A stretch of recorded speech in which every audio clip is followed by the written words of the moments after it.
ఇప్పుడు నీ పరిస్థితులు అధ్వానంగా ఉన్నాయి. ఇక నువ్వు ఏం వాక్ విడుదల చేస్తావో నీ ఇష్టం. నీ వాక్కుకు దేవుడు శక్తినిచ్చాడు.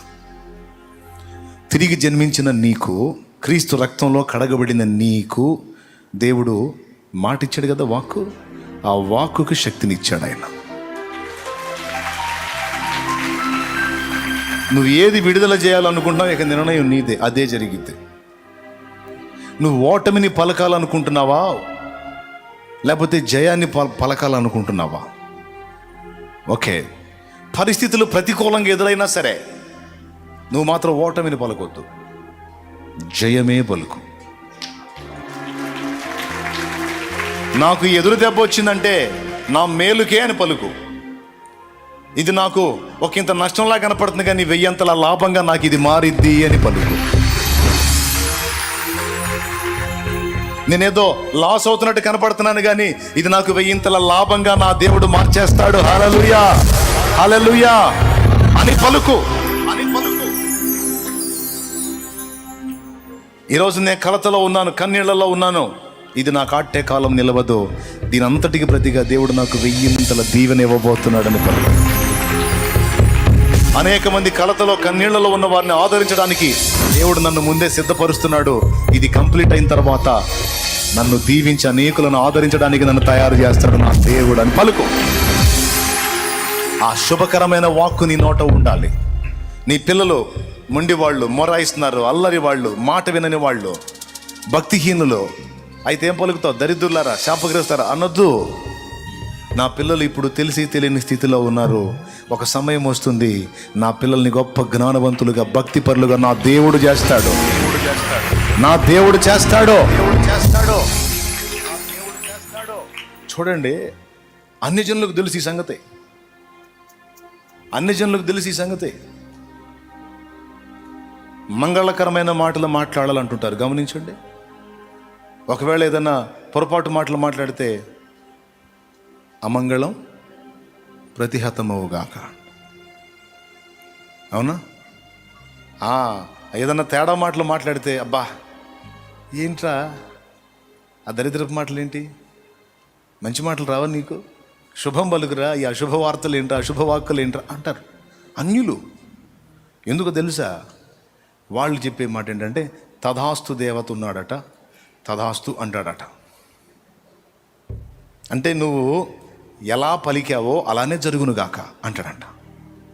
వాళ్ళు నమ్ముతున్న విశ్వాసంలో కొన్ని విషయాలు మనల్ని ఫాలో అవుతున్నట్టు ఉంటుంది. ఎందుకంటే అసలు ఆమెన్ అనే మాటకు అర్థం ఏంటి? తదాస్తు అనే, అలా జరుగునుగాక అని. యేసయ్యకు ఒక పేరుంది, ఆమెన్ అనువాడు అని. ఆమెన్ అనువాడు. ఊరక నువ్వు దరిద్రపు మాటలు మాట్లాడుకుంటా నా బతికింతే, నా జీవితం ఇంతే, నేను ఇంతే అంటే చూసి చూసి ఆమెన్ అంటాడు. మరి ఇప్పుడు మనం రిలీజ్ చేస్తున్న వాక్కును బట్టి అక్కడ డిస్కషన్ జరిగిద్దండి. ఓ పక్క సైతాన్ ఉంటాడు, ఓ పక్క ప్రభు ఉంటాడు, మధ్యలో తండ్రి ఉంటాడు.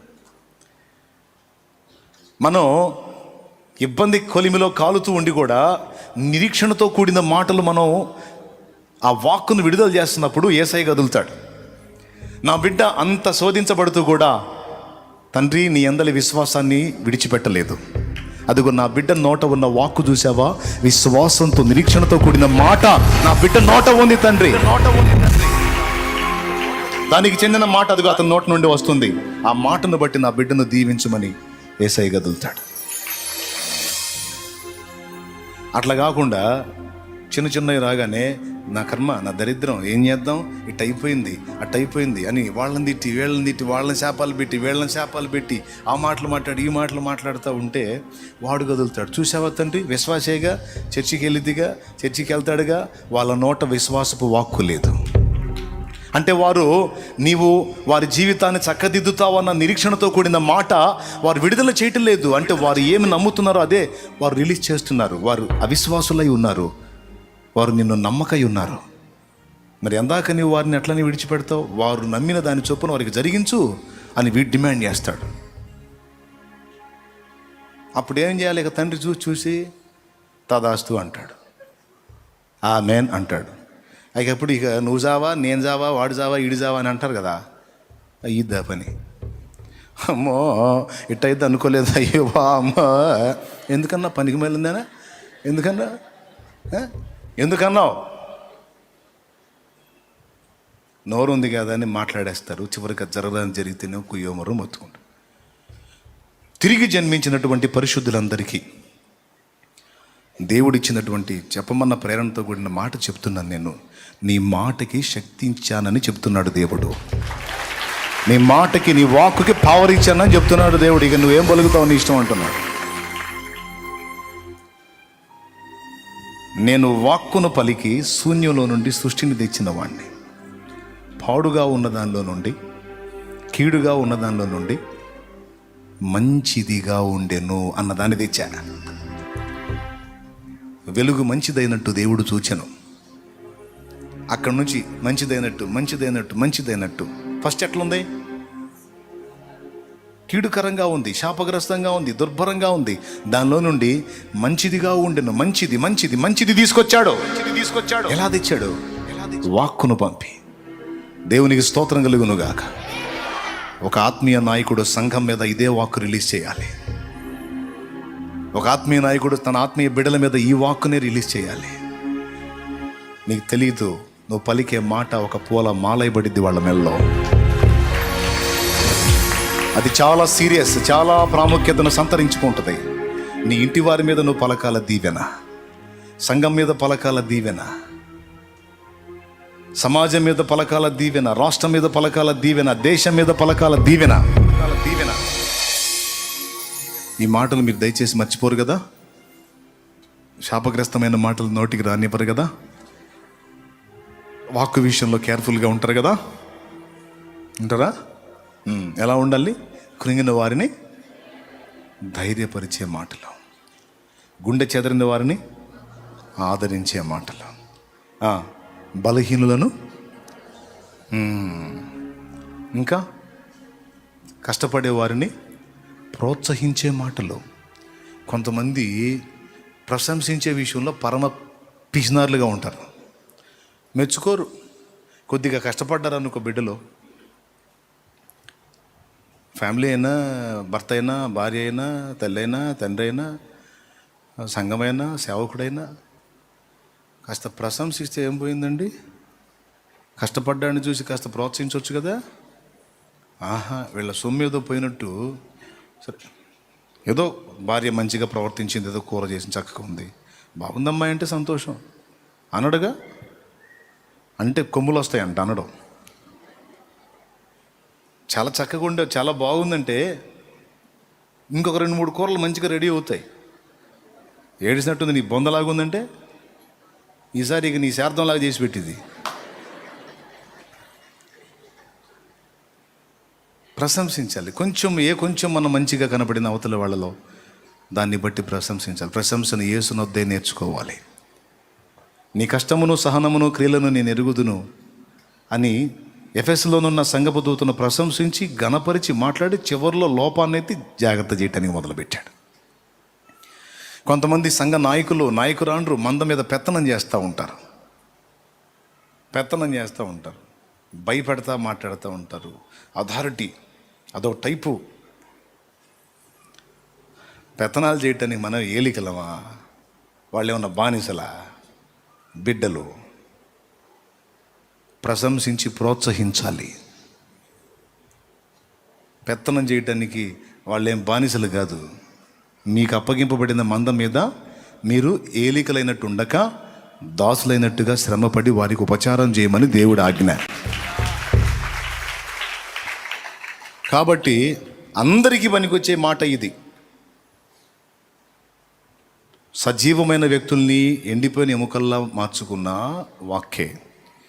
ఎండిపోయిన స్థితిలో ఉన్న వారిని సజీవ సైన్యంగా నిలిపిన వాక్యే. కాబట్టి ఇక్కడ నుంచి మీరందరూ ఈ విషయంలో జాగ్రత్త తీసుకొని దేవుని ఎదుట మాట్లాడుతున్నానని గుర్తిరిగి విశ్వాసంతో కూడిన మాట, ప్రశంసతో, ప్రోత్సాహంతో కూడిన మాట, దేవుడు కూడా ఆమోదించే మాట.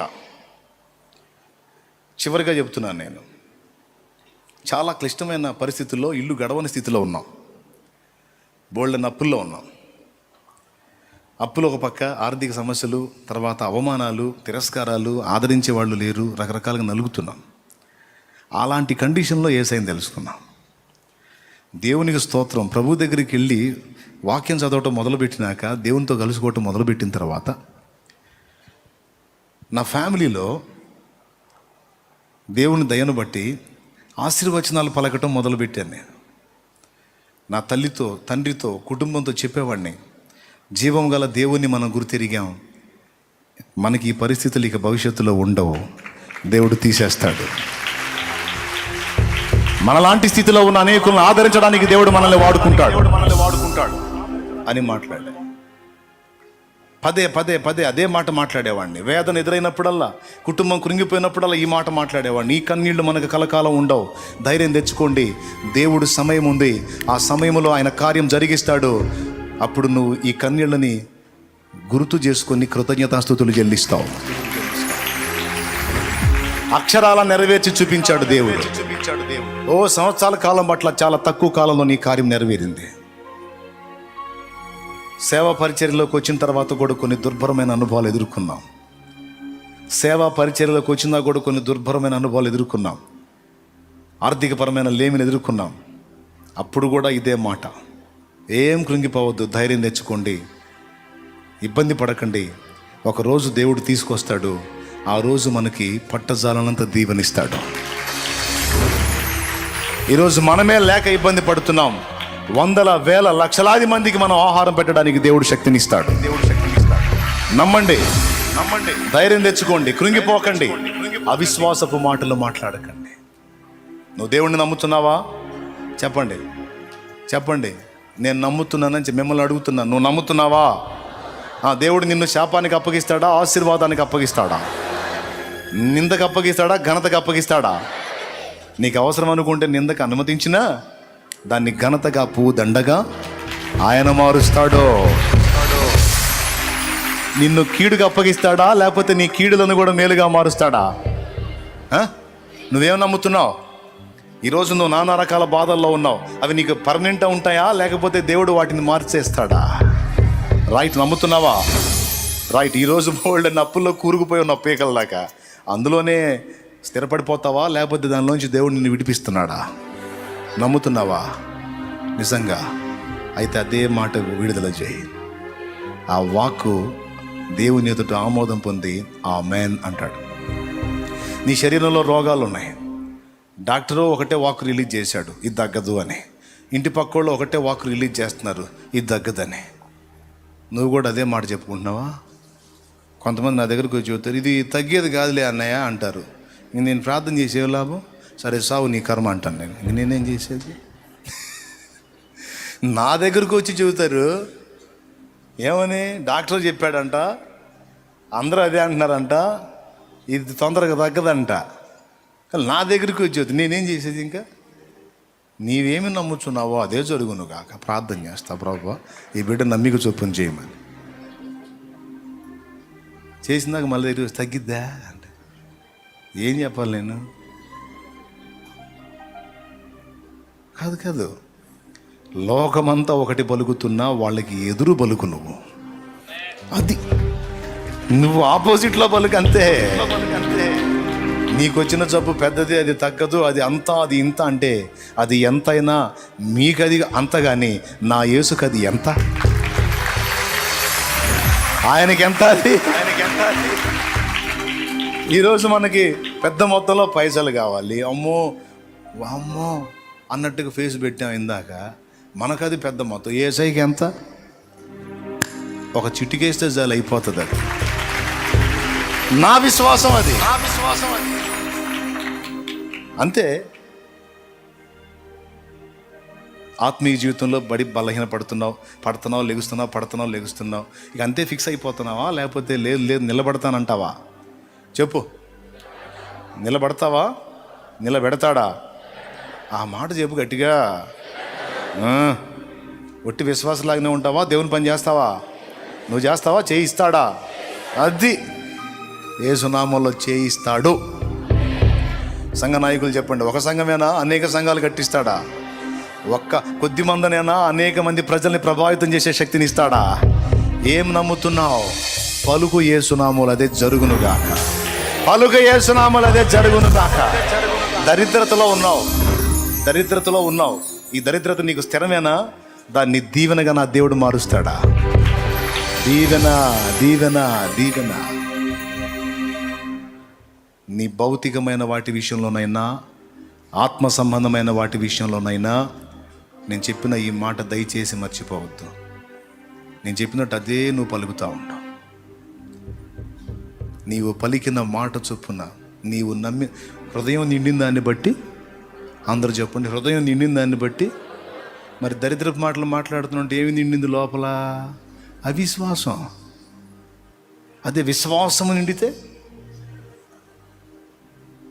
బలహీనుడైన కొడుకుని చూసి విశ్వాసము గల తల్లి పలికిన వాక్కు ఆ చిన్నవాడిని వెలిగిస్తే, ఆ చిన్నవాడు పెద్దవాడై ప్రపంచాన్ని వెలిగించాడు.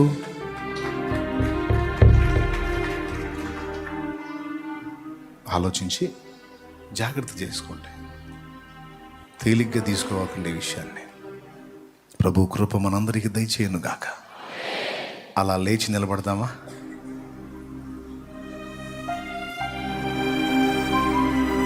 మన వాళ్ళు ఏదో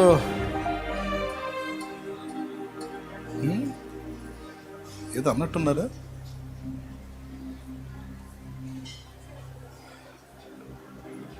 అమ్మయ్య, యేసయ్య కాపాడాడు. ముందు గొప్ప సంగతి ఏంటంటే నడుములు సర్దుకున్నాయి నాయన. దేవుని స్తోత్రం. హల్లెలూయా. యేసు రక్తం వేసి. నా ప్రియమైన దేవుని బిడ్డలారా, ఈరోజు దేవుడు పలుకుతున్న దీవెనలన్నిటినీ యేసు నామములో స్వతంత్రించుకుందువు గాక. ఉద్యోగం రాదా? నీకు ఉద్యోగం ఇవ్వకుండా ఉంటాడా? అది ఏమి ఎరగని అన్యులకే అన్నీ ఇస్తుంటే, ఆయన రక్తంలో కడగబడి, ఆయన ఆత్మను పొంది, ఆయన అడుగుజాడలు నడుస్తున్న నిన్ను దరిద్ర లిస్టులో ఉంచుతాడా? ఆశీర్వాదమునకు వారసుడిగా నిన్ను పిలిచాడు ఆయన. ఆశీర్వాదానికి వారసురాలిగా పిలిచాడు ఆయన నిన్ను. ఎంత చెప్పనా? నువ్వేమో ఇంత అడుగుతావు, అది రాలేదని మొత్తుకొని సణుక్కొని కొనుక్కుంటావు. ఆయన నీ కోసం సిద్ధపరిచింది తగిన కాలంలో ఇంత ఇస్తాడు నీకు. ఓదార్పు కోసం చెప్పట్లా, వాస్తవమే మాట్లాడుతున్నా. లేఖనం, అడుగు వాటి కంటెను, ఊహించు వాటి కంటెను అత్యధికముగా చేయగల దేవుడు మన దేవుడు. 50 మంది సంఘం చాలే అనుకున్నాను నేను. ఒక 50 మంది మన బతుకంతా కష్టపడి ఈ 50 ఆత్మల్ని గడితే, రేపు అక్కడికి పోతే, ఎరా ఏం చేసావంటే, ప్రభా ఇది ఒక 50 ఆత్మల్ని నీ కోసం సంపాదించా ప్రభా, స్తోత్రం అయ్యా అంటే, సరే అడు కూర్చోరా అంటాడులే అని తిప్పలబడ్డా. నేను అడిగింది ఆయన నాకు సిద్ధపరిచింది.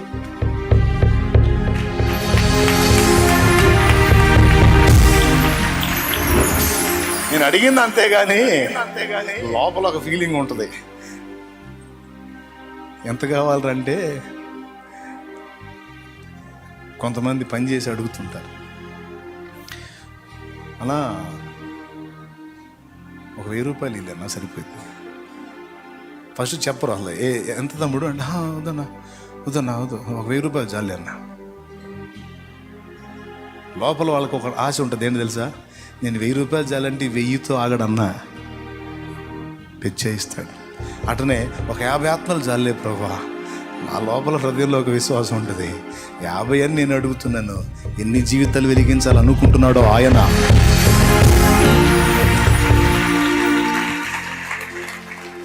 కాబట్టి అడగటానికి అంత అడుగుతున్నా, నువ్వు ఎంత చేయాలనుకున్నావో అంతా చేయి ప్రభువా అని అడుగుతా. ఈరోజు నేను ప్రాక్టికల్గా అనుభవించి మాట్లాడుతున్న మాటలు ఇవి. ఏదో కాసేపు మీరు వచ్చారు కదా, ఏదో మిమ్మల్ని అట్లాగా ఏదో చేసేద్దామని చెప్పట్లే. షాలేము రాజు అనబడిన నేను నా బ్రతుకులో దేవుని స్పర్శను అనుభవించి, రుచి చూచి తెలుసుకొని విశ్వాసంతో పలుకుతున్న మాట. నీవు మోసిన నిందకు ప్రతిగా పూదండ ప్రభువు ఇచ్చునులే, నీవు పొందిన వేదనలన్నీ త్వరలో తీరిపోనులే.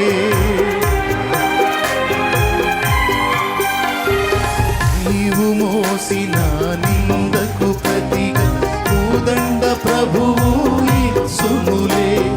నీవు పొందిన వేదనలన్నీ త్వరలో తీరిపోవునులే.